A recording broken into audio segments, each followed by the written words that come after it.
예수를 부정하는 한 빨래비누 공장 사장이 있었습니다. 그래서 그는 믿음 좋은 그의 친구를 만나면 늘 시비를 걸었습니다. 자네는 그렇게도 열심히 복음을 전하는데 왜 세상은 점점 더 죄악이 늘어나고 부조리가 날로 심해가는지 설명 좀 해주게. 그러자 이 이야기를 듣고 있던 믿음의 친구가 비누 공장 사장에게 질문을 했습니다. 자네는 그렇게도 열심히 비누를 많이 만드는데 왜 거리에는 아직도 저렇게 더러운 옷을 입고 다니는 사람들이 많은가? 그러자 비누 공장 사장이 대답했습니다. 그게야 사람들이 내가 만든 빨래비누를 사다가 쓰지 않기 때문이지. 믿음이 있는 친구가 웃으며 말했습니다. 바로 그거야. 사람들이 믿고 받아들이지 않으니 어찌 세상이 밝아지겠나. 내가 그렇게 전해도 당장 자네마저도 복음을 받아들이지 않으니 이 모양이라네. 그러니 어떻게 이 세상이 변화가 있겠는가. 모두가 변화를 이야기하지만 정작 자신은 변하지 않습니다. 공자는 늘 행복하고 지혜로운 사람이 되려면 자주 변화해야 한다라고 이야기합니다. 우리는 분명 변해야 합니다. 그렇지 않고는 행복한 삶, 지혜로운 삶이 불가능합니다. 2023년 여러분은 변화를 기대하십니까? 어떻게 변하고 싶습니까? 어떤 기대를 가지고 출발하셨습니까? 2022년 여러분들을 힘들게 했던 일들로부터 벗어나기를 원하지 않습니까? 그래서 계획을 세우지 않으셨습니까? 그러나 아무리 완벽한 계획을 세웠어도 그것을 이루기 위해 행동하고 변하지 않으면 아무 소용이 없습니다. 그런데 변화가 어려운 것은 내적, 외적으로 삶이 완전히 바뀌어야 하기 때문입니다. 모양과 내용을 완전히 바꿔야 합니다. 그렇지 않으면 결국 뒤처지고 도태되다 끝나고 만다는 것입니다. 종교도 마찬가지입니다. 기독교는 변화의 종교입니다. 풀문부 속에서 녹지 않는 쇠는 있어도 성령의 불에 녹지 않은 죄는 없습니다. 주님을 만나면 변하게 됩니다. 성경은 이렇게 변화된 사람들의 이야기들로 가득합니다. 그러나 인간은 변화를 두려워하고 싫어합니다. 켄 블랭카드라는 교수는 사람은 선천적으로 변화를 두려워한다. 변화에 대한 호기심은 있으나 변화를 바라는 마음도 있으면서도 그 변화를 두려워한다 이야기합니다.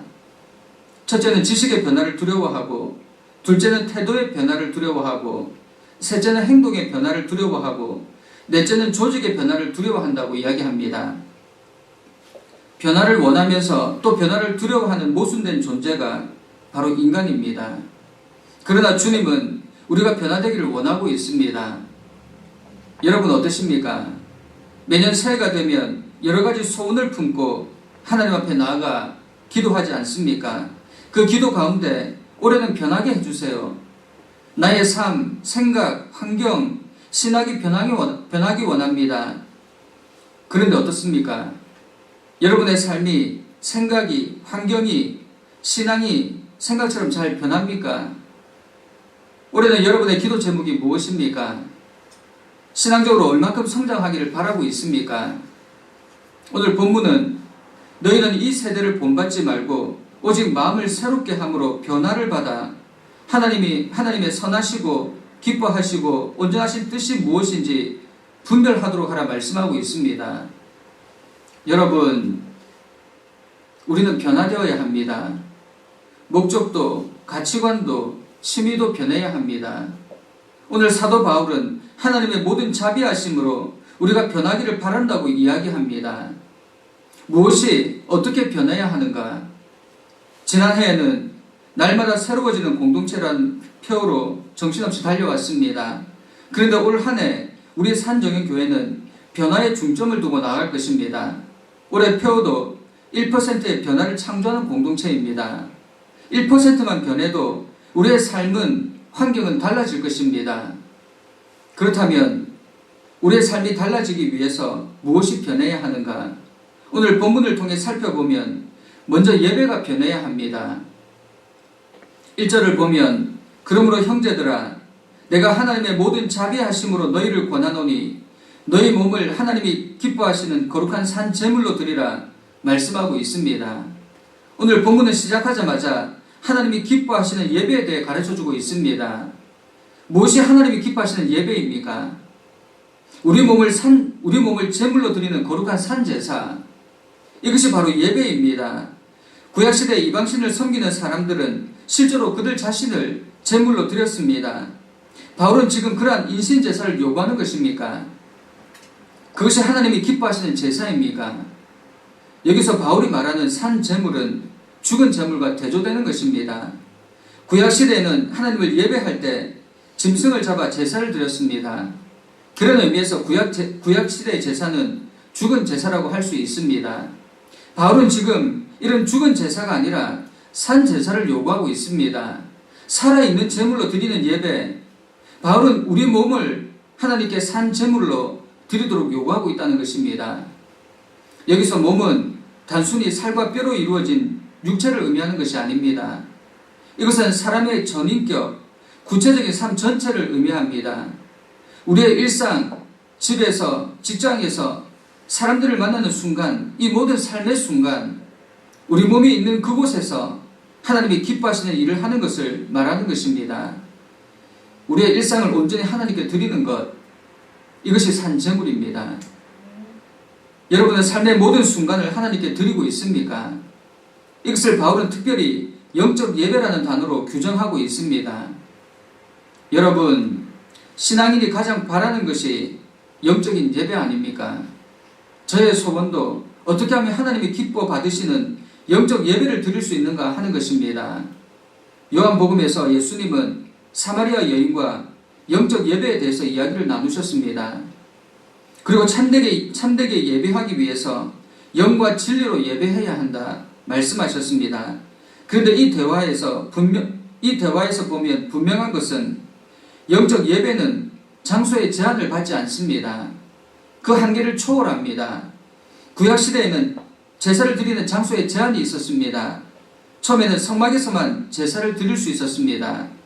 예루살렘 성전이 지어지고 나서는 성전에서만 제사를 드렸습니다. 그러나 우리가 드릴 영적 예배는 그렇지가 않습니다. 우리 몸 자체가 하나님의 성전입니다. 그러므로 우리가 어디에 있든지 있는 그곳에서 하나님을 예배할 수 있어야 합니다.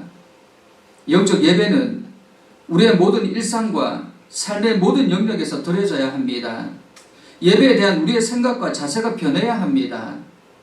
구체적인 삶 전체가 예배라는 말은 성도들에게 더 이상 교회 안과 밖에서의 삶이 달라서는 안 된다는 것입니다. 그런데 오늘날 성도들 중에 주일 교회 안에서는 얼마나 믿음이 있고 거룩합니까? 그런데 일상의 삶은 세상 사람들과 구별되지 않습니다. 그가 그리스도인이었다는 사실을 알고는 깜짝 놀랍니다. 그래서 기독교가, 교회와 성도가 세상 사람들의 비판을 받고 멸시를 받게 되었습니다. 교회 안과 밖에서의 삶이 달라서는 안 됩니다. 이것이 우리가 드릴 산제물, 영적 예배입니다. 여러분, 우리가 드리는 예배는 공적인 예배 시간에만 드려지는 것이 아닙니다. 하나님의 통치가 교회 안에만 있는 것이 아니라는 것입니다. 하나님을 제한해서는 안 됩니다. 하나님은 온 우주의 통치자이십니다. 하나님의 통치와 임재는 교회만이 아니라 우리 삶 전 영역에서 이루어져야 합니다. 따라서 우리 그리스도인들은 일상의 삶이 곧 예배라는 의식을 가지고 매 순간 주위에서 살아야 합니다. 주일 하루 교회에서 예배 드리는 것으로 그쳐서는 안 된다는 것입니다. 매일매일 삶에서 만나는 직장 동료들을 대하는 태도에서, 물건을 사고 파는 장사 행위에서, 가족들을 대하는 마음가짐에서 일상의 소소한 모든 순간이 예배가 되어야 합니다. 만일 예배에 대한 우리의 생각과 행동이 이렇게 변하게 된다면 이 세상은 어떻게 될까요? 아마도 범죄가 사라지고 아름다운 세상이 되지 않을까 그렇게 생각합니다. 우리의 예배가 변하면 이런 세상이 올 것입니다. 이리가 어린 양과 함께 살 것입니다. 표범과 어린 염소, 송아지와 어린 사자가 함께 누울 것입니다. 사자가 소처럼 풀을 먹고 어린아이가 독사굴에 손을 넣어도 물지 않는, 해도 없고 상함도 없는 세상. 우리의 예배가 변하면 이상적인 세상, 유토피아가 펼쳐진다는 것입니다. 우리는 매 순간 하나님의 임재를 경험하게 되고, 사람들은 자신들의 유익보다 다른 사람들의 유익을 구하게 되고, 내 것을 내 것이라 고집하지 않고 함께 나누는 공동체가 될 것입니다. 여러분, 이것이 우리가 바라는 세상 아닙니까? 이런 세상을 우리 후손들에게 물려줘야 되지 않겠습니까? 그런데 현실은 어떻습니까? 정반대입니다. 우리 자녀들을 이 세상으로 보내는 것이 무서울 만큼 세상은 악하고 무자비합니다. 여러분, 이 세상을 변화시킬 수 있는 방법은 우리의 예배가 변하는 것입니다. 매 순간 우리 삶 전 영역에서 하나님을 예배하는 삶을 살 때 세상은 변하게 될 줄 믿습니다. 그런데 우리가 우리의 삶 전체를 들여 하나님을 예배한다고 그것을 하나님께서 다 기뻐하시고 다 받으실까요? 하나님께서 기뻐하시는 제사가 되려면 여기에 반드시 더해져야 하는 것이 있습니다. 그것은 바로 거룩입니다. 바울은 우리 몸을 산 제사로 드리라 말씀하면서 조건을 달고 있습니다. 그 조건이 거룩함입니다. 거룩한 산 제사, 구약시대에 하나님을 예배할 때 반드시 흠과 점이 없는 깨끗한 제물로 제사를 드려야 했습니다. 그래야 하나님께서 연락하셨습니다. 마찬가지입니다. 오늘 우리가 우리 몸을 산 제물로 드리는 예배도 하나님께 연락되기 위해서는 우리 몸을 거룩하게 구별해야 합니다. 그렇다면 어떻게 하는 것이 우리 몸을 거룩하게 구별하는 것입니까? 바울은 이에 대해 몇 가지 대답을 제시해 주고 있습니다. 먼저 이 세대를 본받지 말라 이야기합니다. 이 세대가 무엇입니까? 이 세대란 우리가 살고 있는 이 세상을 말하는 것입니다. 이 세대는 하나님 없이 사는 세상입니다. 악한 풍습과 타락한 생활 방식을 쫓아 사는 시대를 가리킵니다. 죄를 죄로 여기지 않고 사람들이 각기 자기 소견에 옳은 대로 행하는 시대, 바로 이러한 세대를 본받지 않는 것이 거룩한 산 제물을 드리는 방법입니다. 두 번째로 마음을 새롭게 함으로 변화를 받아야 합니다. 이것이 거룩한 산 제물을 드리는 방법입니다. 세상이 즐기는 것에 마음을 빼앗기지 말고 이 세상이 주는 편안함에 안주하지 말고 날마다 자신을 쳐서 그리스도의 형상으로 변화시켜 나가야 합니다. 세 번째는 하나님의 선하시고 기뻐하시고 온전하신 뜻이 무엇인지 분별해야 합니다. 곧 자기 중심의 삶이 아니라 하나님 중심의 삶, 하나님이 기뻐하시는 삶을 살아야 한다는 것입니다. 이것이 거룩한 산 제물을 드리는 방법입니다. 이렇게 하나님을 예배할 때 나의 삶이 변하고 이 세상이 변화될 수 있습니다. 우리 후손들에게 더 나은 세상을 유산으로 물려줄 수 있습니다. 여러분, 우리 몸을 거룩한 산제물로 드립시다. 우리 몸을 산제물로 드리되 흠과 티가 없는 거룩한 제물로 드리기를 힘씁시다. 모든 삶의 순간에 하나님을 예배하고 우리가 있는 그 자리에서부터 이런 변화가 일어나기를 소망하며 꿈꿉시다. 그래서 올 한 해 우리 삶과 공동체가 변화되는 놀라운 기적을 경험하기를 축원합니다. 두 번째로 우리 삶이 달라지기 위해서 성품이 변해야 됩니다. 2절에서 바울은 성도의 삶 자체가 거룩한 산 제사가 되기 위한 조건으로 오직 마음을 새롭게 함으로 변화를 받으라 이야기합니다. 성도가 하나님께 합당한 삶을 살고자 한다면 먼저 마음, 성품이 변화되어야 합니다. 주님을 영접하고 변화를 받아 성도가 되었는데 이전 삶의 방식과 태도를 고집한다면 변화되었다고 할 수 없다는 것입니다. 성품이 변했다면 말이 달라지고 행동이 달라져야 합니다. 내적 본성이 달라져야 합니다. 변화된 사람은 쳐다보기만 해도 감동이 있어야 합니다. 그래서 그 사람을 보는 사람도 나도 저렇게 변화되어야 되겠다는 생각이 저절로 들어야 한다는 것입니다. 우리 2023년 우리를 보는 사람들을 변화시키는 한 해가 됩시다. 그러기 위해서 먼저 우리의 성품이 변화되어야 합니다. 성품이 변한다는 것은 껍데기만 변하는 것이 아니라 그 안에 내용물이 바뀌어야 합니다. 그렇다면 우리 성품이 어떻게 변화해야 합니까? 우리가 어떻게 변할 때 사람들이 감동을 받습니까? 그리스도와 같이 변해야 합니다. 우리 성품이 그리스도와 같이 변해야 비로소 우리 삶은 감동을 줄 수 있는 삶이 됩니다.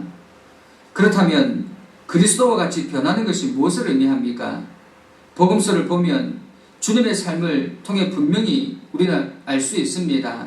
주님은 사람들에게 보이려고 인기를 끌려고 말하거나 행동하지 않았습니다. 오히려 그런 자리를 피하셨습니다. 그리고 연약하고 힘없는 자들과 함께 하셨다는 것입니다. 그들을 위해 기도하시고 세상 권세에 맞서 싸우셨습니다. 옳지 않은 것을 볼 때 무섭게 책망하시고 옳은 길을 제시해 주셨습니다. 자신을 잡아 죽이려 하는 무리들을 위해 자신을 내어주기까지 사랑하신 분이십니다. 원수를 사랑하셨고 그들을 위해 십자가를 지신 분이 바로 예수 그리스도입니다. 그리스도를 본받는 것은 우리도 이런 삶을 살겠다는 다짐입니다. 과거 세상을 쫓아 살아갈 때 우리의 성품은 악했습니다. 나 자신만을 위해 살았습니다. 원수를 갚되 몇 배로 갚았습니다. 나보다 어려운 사람, 연약한 사람을 무시하고 그들을 괴롭게 했고 빼앗고 짓밟았습니다. 말하는 것, 행동하는 것, 생각하는 것 모든 것이 다 악했습니다. 마귀에게서 나서 마귀의 자녀로 마귀와 같이 생각하고 살았습니다. 그런 상태로는 절대 변할 수 없습니다. 하나님을 위해 산재물이 될 수 없습니다. 먼저 우리의 성품이 그리스도와 같이 변해야 합니다. 우리 성품이 그리스도와 같이 변하기만 하면 이전의 삶을 청산하고 산재물이 될 수 있습니다. 우리 변화의 최종 목적은 바로 예수 그리스도입니다. 그런데 이런 변화가 가능할까요? 바울은 자신의 마음에 두 법이 있다 이야기합니다. 그러므로 내가 한 법을 깨달았노니 곧 선을 행하기 원하는 나에게 악이 함께 있는 것이로다. 내 속사람은 하나님의 법을 즐거워하되 내 지체 속에서 다른 한 법이 내 마음의 법과 싸워 내 지체 속에 있는 죄의 법으로 나를 사로잡는 것을 보는도다. 그러면서 그는 이렇게 이야기합니다. 그런즉 내 자신이 마음으로는 하나님의 법을 육신으로는 죄의 법을 섬기노라. 여러분, 우리의 성품이 변하는 것이 이렇게 어렵습니다. 그래서 바울은 날마다 죽노라 이야기했던 것입니다. 그렇다면 우리는 어떻게 이런 변화가 가능한가? 어떻게 그리스도의 성품을 닮아갈 수 있는가? 그것은 오로지 성령에 의해서만 가능합니다. 우리의 성품을 변화시킬 수 있는 능력은 오직 성령의 감동으로만 가능합니다. 하나님은 에스겔 선지자에게 성령을 보내셔서 그들의 마음을 부드럽게 하시겠다 약속하셨습니다. 내가 그들에게 일치된 마음을 주고 그 속에 새 영을 주어 그 몸에서 돌같은 마음을 제거하고 살처럼 부드러운 마음을 주어 내 율례를 따르며 내 규례를 지켜 행하게 하리니. 여러분, 우리의 마음이 하나가 되게 하고 새롭고 부드러운 마음이 되게 하는 것은 성령을 통해서만 가능합니다. 이런 성품의 변화를 위해 우리는 성령을 강구해야 합니다. 성령을 의지해야 합니다. 우리 속을 가득 채우고 있는 우리 자아와 더러운 자존심을 성령의 도우심으로 제거해야 합니다. 그래야 우리는 변화될 수 있습니다. 여러분, 우리 이대로는 살 수 없습니다. 그리스도인이라 말하면서 세상 사람들과 똑같은 것을 구하고 똑같이 산다면 그 삶에는 능력이 없습니다. 누구도 변화시킬 수 없습니다. 우리가 먼저 변화해야 합니다. 그러므로 2023년 한 해 예배가 변하고 성품이 변하는 놀라운 일이 우리에게 있기를 간절히 소원합니다. 그 일에 우리를 내어드립시다. 일상이 예배가 되어 우리를 거룩한 산제물로 드리고 성령 하나님의 도우심으로 우리의 성품이 변화되어 우리를 보고 사람들이 감동하여 우리 교회로 모여드는 기적을 체험하는 한 해가 되기를 간절히 축원합니다. 먼저 우리가 변합시다. 많이도 말고 1%만 변합시다. 그러면 그 1%가 우리의 삶을 다르게 만들 것입니다. 막 예수를 믿어 세례를 받은 성도가 모욕을 하기 위해 대중탕에 갔습니다. 샤워를 하고 반신욕을 한 후에 자리에 앉아 몸을 씻으려는데 대야가 없었습니다. 가만히 주변을 돌아보니 몸집이 거대한 어떤 분이 대야를 무려 5개나 독차지하고 있었습니다. 그래서 몸을 대충 가리고 다가가서 아주 정중하게 실례지만 그 대야 한 개만 쓸 수 있을까요? 물었습니다. 그러자 그 몸집이 크고 연세가 좀 드신 여성이 걸걸한 목소리로 대답합니다. 왜 내가 사용하고 있는 것을 달래? 그러려면 일찍 왔어야지. 못 줘? 떨버? 막 예수를 믿었던 성도는 더 이상 말을 걸지 않고 그냥 앉아서 샤워기로 씻고 있는데 한 무리의 여자들이 들어와서 그 몸집이 거대한 여자를 보고 반색을 하며 말했습니다. 어머 권사님, 언제 오셨어요? 저번에 기도원 가서 은혜 많이 받으셨다면서요. 몸집이 거대한 여자는 얼굴에 미소를 띠며 대답했습니다. 그럼 많이 받았지. 그러자 다른 여자가 다정스레 이야기합니다. 그래요, 좋으시겠어요. 제가 등 밀어 드릴게요. 우리는 우리의 태도에 대한 책임이 있습니다. 달라스 신학교 총장이었던 찰스 스윈돌 목사는 사실보다 태도가 더 중요하다는 말을 했습니다. 사람들에게 보여지는 것은 구원받은 사실보다 구원받은 사람들의 태도입니다. 성품입니다. 구원을 받았다면 삶의 변화가 일어나야 합니다. 삶의 변화가 없는 구원은 없습니다. 여러분, 우리 2023년 변화되는 한 해가 됩시다. 먼저 예배가 변화되기를 간절히 소원합니다. 우리 삶의 모든 영역에서 산제사를 드리는 모두가 되어 하나님이 우리의 삶을 기뻐 받으시기를 원합니다. 그리고 우리의 성품이 변화되기를 소원합니다. 무늬만 성도가 아니라 우리의 겉과 속이 모두가 성도가 되기를 원합니다. 모든 사람들이 우리를 보았을 때 그리스도인임을 의심하지 않는 성품이 우리에게 있기 원합니다. 그래서 죽은 믿음, 죽은 예배가 아닌 살아있는 믿음, 살아있는 예배를 드리는 산정현교회 성도들이 되기를 간절히 소원합니다. 사랑하는 여러분, 우리의 삶은 달라져야 합니다. 하나님이 보시기에, 세상 사람들이 보기에 변화가 있어야 합니다. 우리가 변화되지 않는데 어떻게 다른 사람들이 변화되겠습니까? 2023년 우리 변화되는 한 해가 됩시다. 변화를 두려워하지 말고 하나님께 맡깁시다. 우리의 변화는 성령의 도우심이 있어야 합니다. 먼저 예배가 변화되는 한 해가 되게 해달라고, 우리 삶 전 영역에서 예배가 살아나기를, 우리 삶이 예배가 되기를, 그리고 우리의 성품이 변화되게 해달라고 기도하겠습니다. 성품이 변하지 않고 말과 행동은 그대로인데 어떻게 하나님을 예배할 수 있겠습니까? 성품이 변화되어 사람들이 감동받아 2023년 산정현교회가 하나님의 사람들로 가득하기를 우리 시간 함께 통성으로 기도하겠습니다. 사랑하는 하나님, 우리 삶의 전 영역에서 하나님을 예배하기 원합니다. 모든 순간이 예배가 되기 원합니다. 주일 교회에서 드리는 예배로 우리의 의무를 다했다 생각하는 어리석음을 범하지 않게 하시고 우리의 일상이 거룩한 영적 예배가 되게 하옵소서. 변화를 두려워하는 성도가 아니라 거룩한 변화에 우리를 내어맡기는 성도가 되기 원합니다. 우리를 드려 산 제물이 되게 하옵소서. 그래야 하나님이 기뻐하시는 예배를 드리는 모두가 되기 원합니다. 또한 우리의 성품이 달라지기 원합니다. 이전의 삶의 방식과 태도를 버리고 변화된 사람으로 살아가게 하옵소서. 생각이, 행동이 달라지기 원합니다. 그래야 우리의 변화된 성품을 보고 사람들이 감동받는 놀라운 일이 2023년 우리 안에 일어나게 하옵소서. 나 자신만을 위해 살았다면 이제 나 하나님과 이웃을 위해 사는 삶으로 변화되게 하옵소서. 이 일을 위해 성령 하나님의 도우심이 필요합니다. 성령 하나님 우리 안에 임재해 주셔서 우리 삶이 변화되도록 그리스도의 성품을 닮아가도록 인도해 주옵소서. 하나님 가운데 임재해 주옵소서. 우리 모두의 마음 가운데 하나님을 찾고 갈망하는 마음이 넘쳐나기를 간절히 소원합니다.